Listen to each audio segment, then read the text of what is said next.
Everyone, welcome back to Starbird Edu Point. आज मैं यहाँ हूँ आपके सामने एक नए वीडियो के साथ, जिसमें हम डिस्कस करेंगे कुछ न्यूमेरिकल्स जो कि लॉज ऑफ रिफ्लेक्शन पे बेस्ड होंगे। तो चलिए शुरू करते हैं।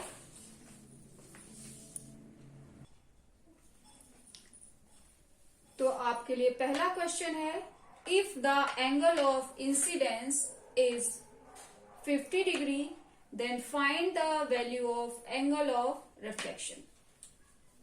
तो इसके लिए सबसे पहले क्या करेंगे, हम एक डायग्राम ड्रॉ कर लेंगे। ठीक है, तो ये क्वेश्चन है प्लेन मिरर से रिलेटेड। तो देख लेते हैं, ये है हमारा प्लेन मिरर, ये इसकी पॉलिश्ड साइड है। ठीक है, अब एंगल ऑफ इंसिडेंस यानी कि एक इंसिडेंट रे तो होगी। ठीक, ये है आपकी इंसिडेंट रे और ये है आपकी रिफ्लेक्टेड रे और ये है आपका नॉर्मल जो परपेंडिकुलर है आपके मिरर पे। ओके, तो बात की गई कि एंगल ऑफ इंसिडेंस यानी ये इंसिडेंट रे के साथ जो एंगल बनेगा ये है एंगल ऑफ इंसिडेंस और नॉर्मल के साथ। ठीक है, तो ये है आपका 50 डिग्री और आपको पता करना है angle of reflection. Angle of reflection ये है रिफ्लेक्टेड रे के साथ जो बनता है। ठीक है, ये आपको पता करना है। ठीक है, तो क्वेश्चन के अकॉर्डिंग क्या है कि एंगल ऑफ इंसिडेंस यानी कि एंगल आई आपको पता है 50 degree and you are to find out angle R, angle of reflection. Okay, तो सेकेंड लॉ ऑफ रिफ्लेक्शन में हमने देखा था कि angle I is equal to angle R. तो इसका सॉल्यूशन तो बहुत इजी है। ठीक है, यहां पर हम लगाएंगे ये निशान और लिखेंगे angle I is equal to angle R. That's why angle R is equal to 50 degree. ठीक है, यहां पर हमारे पास ये वैल्यू दी हुई है। एंगल आई की वैल्यू है 50 डिग्री और ये इक्वल है, तो क्या हो जाएगा आपका एंगल आर की वैल्यू भी कितनी हो जाएगी 50 डिग्री और ये आपका आंसर हो गया 50 डिग्री। आई होप ये आपको समझ आया होगा। और रिफ्लेक्शन से रिलेटेड मैंने लॉज ऑफ रिफ्लेक्शन का एक वीडियो पहले ही दिया हुआ है, वहां से आप इसके लॉज को समझ सकते हैं। ठीक है, तो ये लॉज ऑफ रिफ्लेक्शन पे बेस्ड फर्स्ट क्वेश्चन है आपका। सम सॉल्व करने से पहले आपको इस तरह से डायग्राम बनाकर और इसकी लेबलिंग कर लेनी है, फिर आपको क्वेश्चन समझना इजी हो जाएगा और सॉल्व भी इजीली कर पाएंगे आप। तो ये है आपके लिए second question. If the angle of reflection is 78 degree then what will be the angle of incidence. ठीक है, तो बहुत इजी है, जैसे पहले वाला सम किया था उसी तरह से ये सम भी आपका। तो देख लेते हैं, सबसे पहले आपको एक डायग्राम ड्रॉ करना है हर बार, जिससे आपके लिए चीजों को समझना आसान हो जाएगा। ओके, तो ये क्या है हमारा मिरर। ओके, ये है हमारा मिरर। ओके, ये है आपकी इंसिडेंट रे। ठीक है, तो सबसे पहले लेबलिंग इंसिडेंट रे, एरो को बहुत ध्यान से पुट करिएगा। ये है आपकी reflected ray. Okay, then draw normal. देखिए नॉर्मल यहां पर मेरी टेढ़ी हो सकती है लाइनें क्योंकि ये बोर्ड पर है, बट आपको स्केल के थ्रू करना है। ठीक है, तो ये है आपकी नॉर्मल। नाउ इंसिडेंट रे के साथ जो बनेगा एंगल होगा आपका एंगल ऑफ इंसिडेंस, इसको डिनोट करते हैं एंगल आई, और ये है आपका angle of reflection angle R. ठीक है, यहाँ पे वैल्यू क्या दी हुई है 78 डिग्री दी हुई है एंगल ऑफ रिफ्लेक्शन, यानी एंगल ऑफ रिफ्लेक्शन ये है आपका, और इसकी वैल्यू दी हुई है 78 डिग्री। चलिए, तो सॉल्व करने के लिए सबसे पहले वैल्यूज हम निकाल कर यहाँ पे रख लेते हैं, तो हमारे लिए इजी हो जाएगा। दिया हुआ है हमारे पास angle R is equal to 78 degree and you are to find out angle I. तो वेरी इजली आप ये चीज कर पाएंगे। क्यों? क्योंकि आपको लॉस पता है। तो सबसे पहले आप क्या लिखेंगे? Angle I is equal to angle R, then the value of angle I is equal to 78. It will be 78 degree because already it is given. Then answer will be 78 degree. तो I hope आपको ये चीज समझ आई होगी, angle of reflection and angle of incidence. बहुत easily आपको ये निकालना आ जाएगा। ठीक है,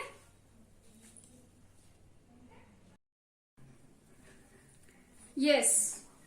now this is question number 3, और क्वेश्चन नंबर 3 क्या कह रहा है? Find the value of angle between mirror and reflected रे if the value of angle between mirror and incident ray is 55 degree.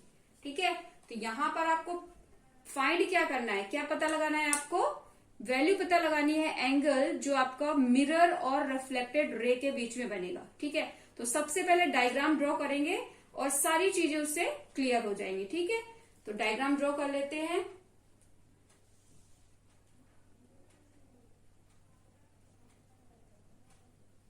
ये क्या है? ये है आपका प्लेन मिरर। ओके, अब ये है आपकी इंसिडेंट रे, ये reflected ray. Okay, then draw normal which is perpendicular to mirror. Okay, ठीक है, तो लेबलिंग के लिए फटाफट लिख लेते हैं incident ray, reflected ray. Okay, and this is normal. Okay, and this is mirror.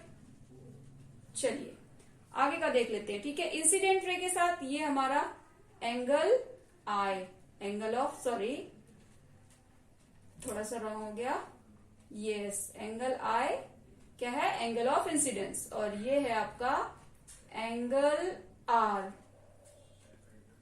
Angle of reflection.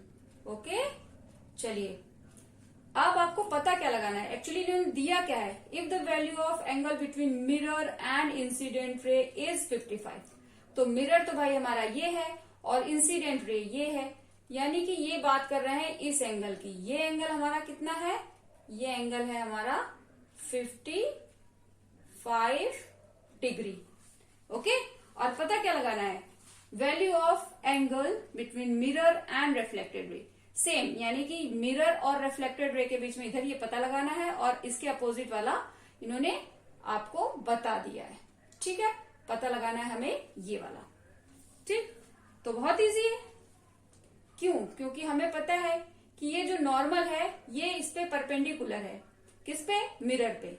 ठीक है, तो मिरर पे परपेंडिकुलर होने पे क्या बनता है? एंगल, एंगल बनता है 90 डिग्री का। ठीक है, तो इसको सॉल्व करने के लिए इसमें थोड़ा सा हमें लिखना भी पड़ेगा। ठीक है, तो क्या लिखेंगे? वी नो नॉर्मल, इसको लिख लेते हैं, we know angle between normal and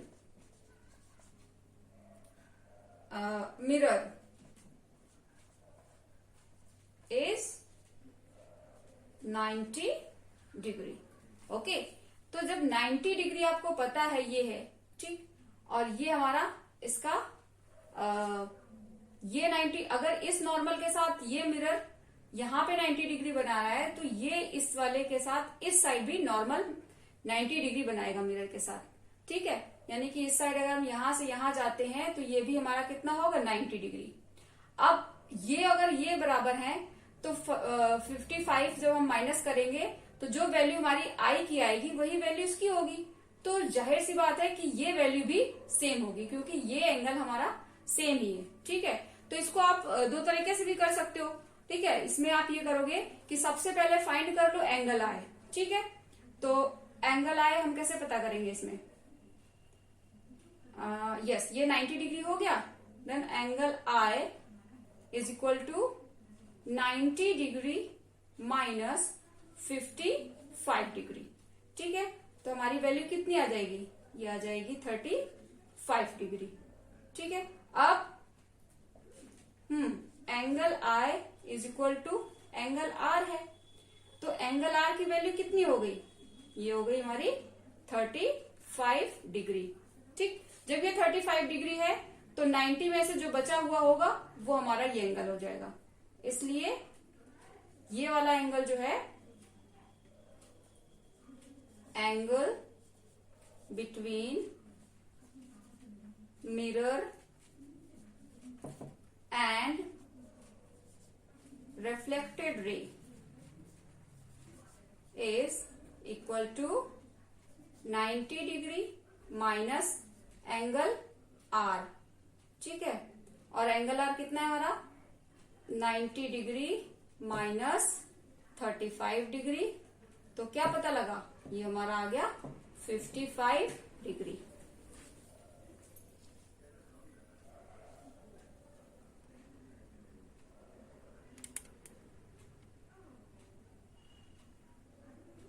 okay, तो इससे क्या पता चला? ठीक है, इससे पता ये चला कि जितना एंगल ये होगा उतना ही एंगल ये होगा हमारा। ठीक है, तो हमारा आंसर तो आ गया। आंसर हमारा कितना हो जाएगा? 55 डिग्री। ठीक है, ये तो था सॉल्व करने में। और अगर बिना सॉल्व करे आपको बताना हो तो आपको ये याद रखना है कि अगर ये और ये बराबर है तो ये और ये भी बराबर होंगे। ठीक है, तो आप इसका सोल्यूशन इस तरह से भी दे सकते हैं। आई होप आपको ये चीज समझ आई होगी, ये क्वेश्चन आपको क्लियर हो गया होगा। बहुत ही इजी है इनको सॉल्व करना, बस आपको फंडा क्लियर होना चाहिए। ओके, तो चलिए सॉल्व कर लेते हैं क्वेश्चन नंबर 4। क्वेश्चन नंबर 4 क्या कह रहा है? The angle of incidence is 45 degree, then find the value, find the angle between. Yes, यहां पर आपका बिटवीन आना चाहिए। ठीक है, तो यहां पर बिटवीन लिख लेते हैं। Yes, then find the angle between mirror and reflected ray. जैसे कि हम पहले ही बता चुके हैं आपको कि आपको क्या करना है, सबसे पहले डायग्राम ड्रॉ करना है। तो हमारा डायग्राम हो जाएगा सिंपल वही डायग्राम है जिसमें आपको एक प्लेन मिरर ड्रॉ करना है और ड्रॉ करना है इंसिडेंट रे, रिफ्लेक्टेड रे। ठीक है, एरो पुट करना मत भूलिएगा। ठीक है, ये है आपका इंसिडेंट रे, ये yes incident ray, reflected ray, और ये है आपकी नॉर्मल। ठीक है, इस बार मैं नाम नहीं लिख रही हूं क्योंकि आपको पता ही है, इतने डायग्राम बनाने के बाद आपको ये चीज अच्छे से याद हो गई होगी। ठीक है, ये है हमारा एंगल आई, ये है एंगल आर। तो यहां पर दिया हुआ क्या है? Angle of incidence is 45 degree, यानी कि इसकी वैल्यू कितनी है? 45 डिग्री। और हमें पता करना क्या है? Angle between mirror and reflected रे, यानी कि ये वाला एंगल हमें पता करना है। ठीक है, ये दिया हुआ ये फाइंड करना है। यहाँ पर सबसे पहले लिख लेते हैं angle I equal to 45 degree, और आपको पता करना है angle between mirror and reflected ray. ठीक है, ये आपको फाइंड आउट करना है। ठीक, तो ठीक है, जैसे कि हमें पता ही है, क्या पता है? एंगल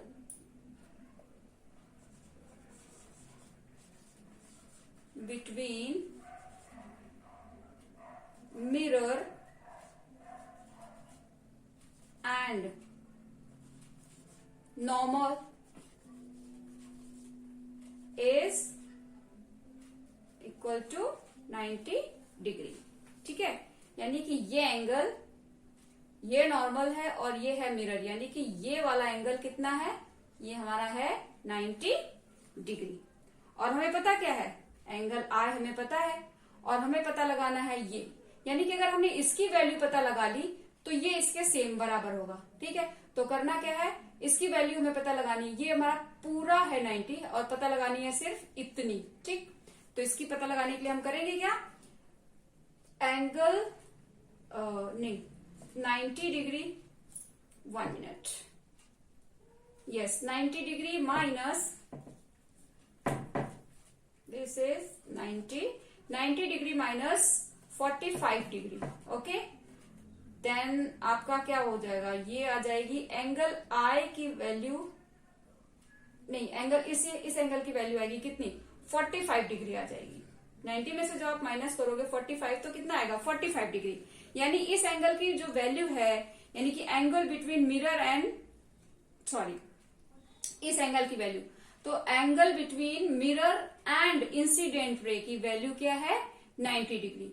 तो जब इसकी वैल्यू, सॉरी बहुत मिस्टेक हो रही है इस क्वेश्चन में, क्या हो गया, ठीक है, ये जो वैल्यू है angle between mirror and reflected,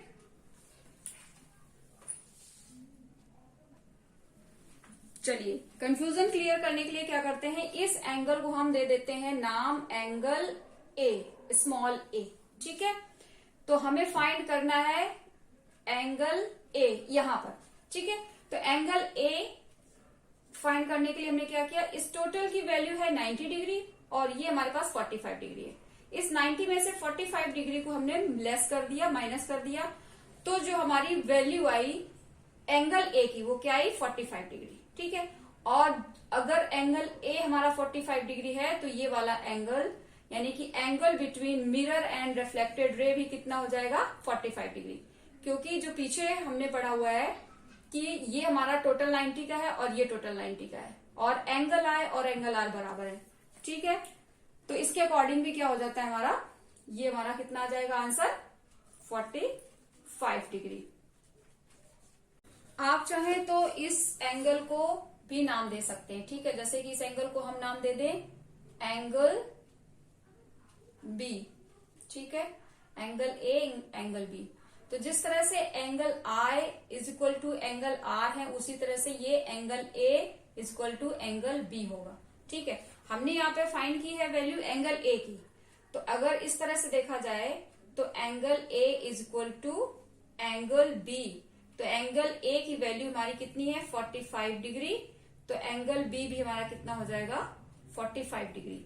actually यहाँ पर है क्या, अगर आप इस प्लेन मिरर को देखें तो ये एक क्या है, एक लाइन है। ठीक है, सीधी लाइन है, और सीधी लाइन पे जो एंगल बनता है वो होता है 180 का। ठीक है, जैसे कि पीछे आपने मैथ्स में पढ़ा ही होगा, ये जो सिंगल लाइन होती है इस पर जो ये एंगल बनता है ये होता है 180 का।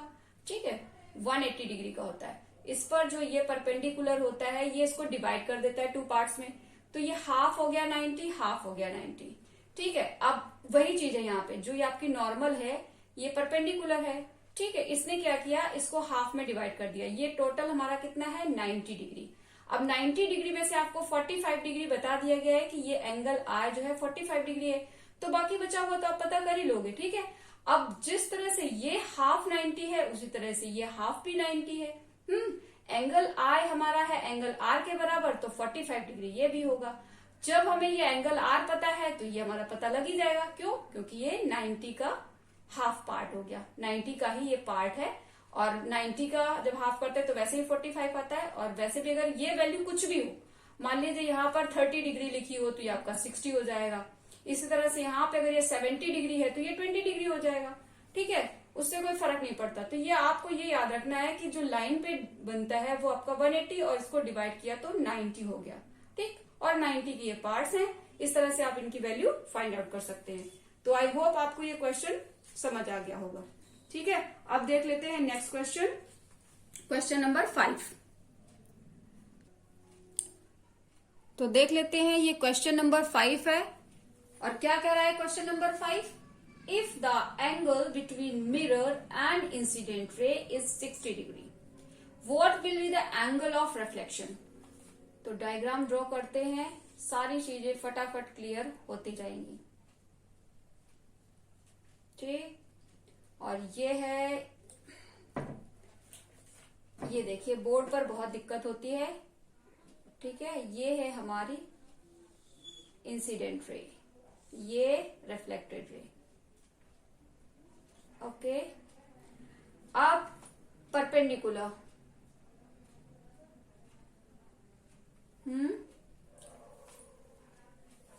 ये है हमारा एंगल I, ये है एंगल R। तो क्या कह रहा है question? If the angle between mirror and incident ray is 60 degree. तो मिरर तो हमारा ये है, इंसिडेंट रे ये है, इंसिडेंट रे हमारी ये रही। तो इस एंगल की बात हो रही है, ये है हमारा कितना? 60 डिग्री। और सपोज हम इसको पिछले क्वेश्चन की तरह दे देते हैं नेम, क्या? Angle A. तो क्या हो गए? एंगल ए की वैल्यू हो गई 60 degree. What will be the angle of reflection? बात कर रहे हैं ये इसकी, पूछ क्या रहे हैं? एंगल ऑफ रिफ्लेक्शन, यानी ये पूछा जा रहा है इस बार आपको दिया गया है ये और पूछा गया है ये।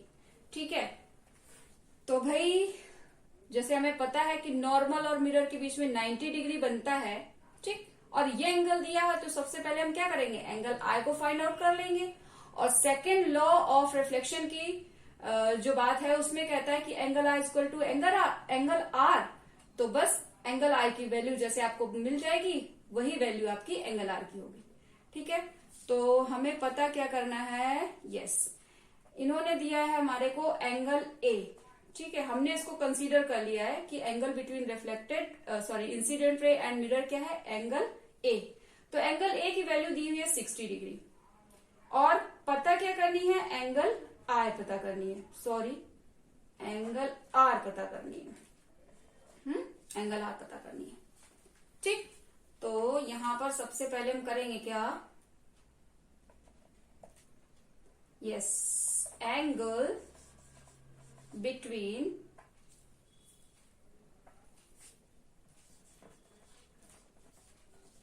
यहां पर एज वी नो भी लिख सकते हैं हम। ठीक है, angle between mirror and incident ray is equal to 90 degree. ठीक है, क्या है? मिरर और इंसिडेंट, यहां पर इंसिडेंट रे नहीं, नॉर्मल आएगा। सॉरी।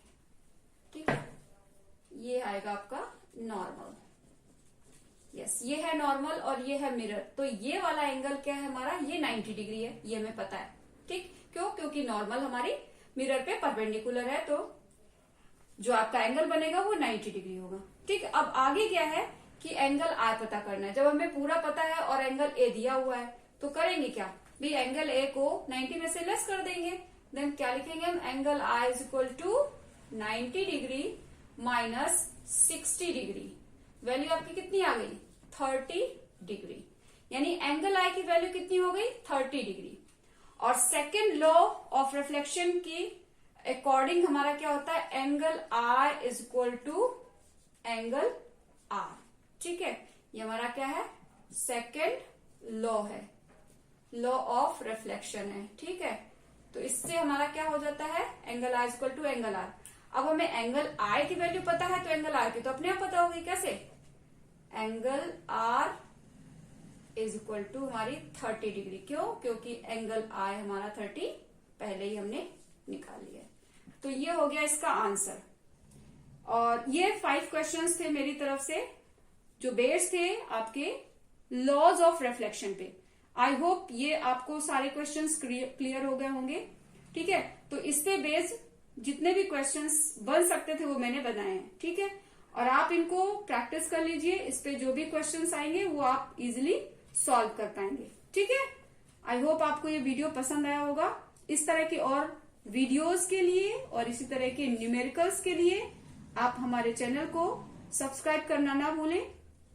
जो नेक्स्ट टॉपिक होगा वो होगा प्लेन मिरर से लेटरल इन्वर्जन से भी रिलेटेड कुछ न्यूमेरिकल्स होते हैं, ठीक है, वो भी मैं आपको बताऊंगी। तो सब्सक्राइब करना ना भूलें। Thanks for watching. Bye bye. Bye bye.